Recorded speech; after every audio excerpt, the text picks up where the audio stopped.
If selling feels weird or just plain pushy, then you're doing it wrong. The right people will see your offer as the best thing that ever happened to them. But we have to position it correctly in order to get that outcome. You see, most coaches, consultants, and service providers really struggle with sales, not because they don't have a great offer, but instead it's because they think selling means convincing. They've built up this image in their mind that they have to put people into a headlock and pull them into the sale or put them into some level of submission for them to get to say yes. You see, my take and opinion on this is when your offer is truly transformational, sales becomes more of an invitation rather than persuasion. You see, back when I started charging more for my services, now I'm going back quite a few years when we had the fitness business, we went from charging £2.75 for a fitness class all the way up to £1,000 for a transformational package. And when I say terrified, I mean absolutely terrified. I literally shut down and burnt to the ground, everything that I was doing previously. I remember sending an email out to every single customer that I'd had and that I currently had at the time, saying that we weren't going to offer this thing anymore. I talk about the stories, stirring around in my mind. I thought, are people really going to pay this? But actually, once I'd gotten over the sort of emotive roller coaster and the worries and the concerns, there was some really deep-rooted logical reasoning behind why I was doing it. And behind that logical reasoning, there were like a few really big outcomes that I began to experience straight away from increasing price. The clients who began paying more actually got better results. And as you'll know, if you're a coach yourself, that's one of the main reasons why we get into coaching in the first place, is for sometimes the self-satisfaction of being able to hear someone tell us that we've changed their life. And just the general energy that people were showing up with, they were just more engaged in everything that I had to share with them. And it's funny because I felt like I actually had to sell my cheap classes for £2 or £3 harder than I was actually selling the transformations, because these people were more invested in the outcome. I think a really big mental realization, and from then experiencing it in the flesh, selling to these people, literally face to face, was that high ticket selling, it wasn't about price. It was more so about belief. Number one, me believing that I had the experience and I had the right ingredients to be able to get someone the life-changing results that I wanted them to have and they wanted, but also the belief from that other person, the belief that they'd tried all these other things, they'd spent small amounts of money, and it was time to really put their money where their mouth was and invest into something of where they weren't going to skip the workouts, they weren't going to skip the eating plan that had been put together, and they were going to do work on themselves ultimately too. Do I think that increase in price is right for everybody and high ticket sales is right for everybody? No, I'd be a moron to tell everybody, that I came into contact with that was the case. However, I do believe when people are shown that they can increase price, it invites the right kind of people and the right kind of businesses to do so. The fact that you're watching this might give you a little hint or a little sign towards that too. So really quick, I just wanted to go over the 5 main points, I think, that I realized when I transitioned my prices, back in the fitness business.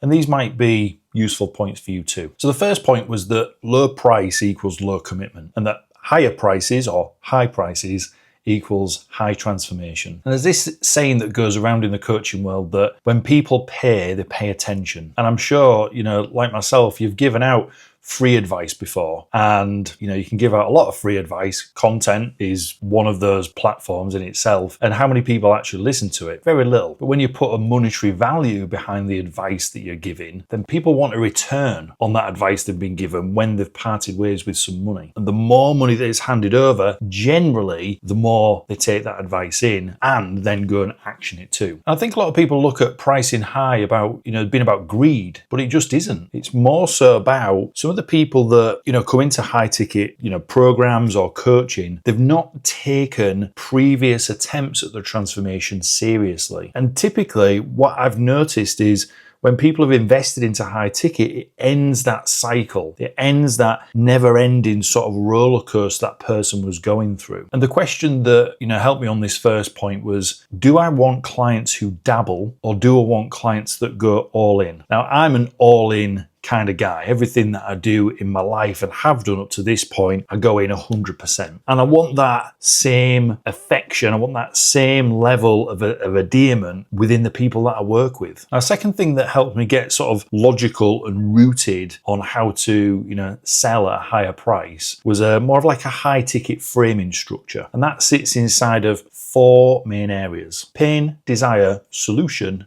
and urgency. And why this was so useful is by the time you've finished answering some of these questions, and I'll share them with you in just a moment, you become really clear on why people are willing to pay more for a high ticket solution versus something that is cheaper, that is usually inflated with perceived value, that's basically like a feature list. This is all the stuff you get for this very low price. So on the pain side of things, you need to ask, what is the biggest pain or struggle that this person or this group of individuals is struggling with right now? Desire basically flips the script and asks, well, what do they truly want instead? How do we take them from, sometimes people call this sad island, over to happy island? Solution is the boat that you can imagine between those 2 islands. So what's the solution that, bridges the gap from sad island over to happy island? So away from the thing that they don't want to experience anymore to the thing that they do want to have instead. And then urgency, pretty self-explanatory. Why should this person that doesn't want to be here and does want to be here, why should they take action right now? So if the thing that you do fits and slots really nicely into that very simple high ticket sort of structure, then you'll be able to answer some of that for yourself of whether, increasing your price is something that you want to do. Now, the third thing that helped me move from lower prices up to more of like the high ticket was reframing sales as more of a service. And like I said, earlier on, most people think about sales as convincing, but in reality, it's more about creating clarity for that person. Clarity on the severity of their current situation, how long they've been there, how much it's actually affecting them, the people in their life, and how strong their desire is to get away from, what we said before about sad island over to happy island. And I think this whole reframing sales has been a service rather than, something that you're forcing people into. Helps to remove that guilt that I can see sometimes is inherent, or, when I look into people's eyes when we talk about,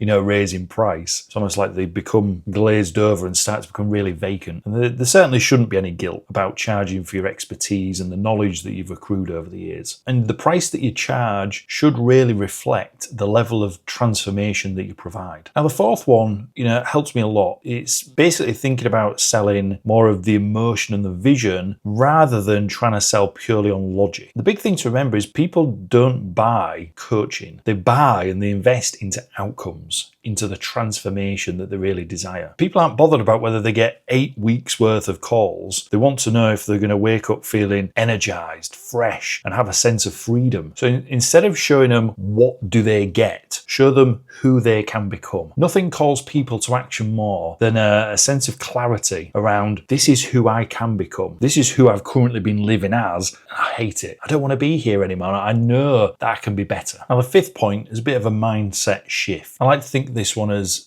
selling higher priced or selling high ticket as creating investment in change. So you're not taking money, you're unlocking commitment. You're not forcing a sale, you're guiding them to what they really want. You're not making them spend money, you're helping them to invest in themselves. And this, has a lot to do with a deep sense of belief in your own offer, in your own abilities, in your own coaching. And when you can start to unlock, uncage, or uncan some of that belief, sales start to become way more effortless. Like I mentioned at the beginning, this isn't about trying to convince anybody else that, raising your prices is a necessity. Absolutely not. It's more so a case of showcasing, hey, this is what could be possible for you. Are you a business that wants to raise price? Do you want to be in that part of the industry that charges the big money? Or instead, do you want to create more of a subscription, a low ticket, kind of coaching business that also has the equal amount of impact that these other businesses do? Or maybe you have both of those offers. Who knows? I'll see you in the next one.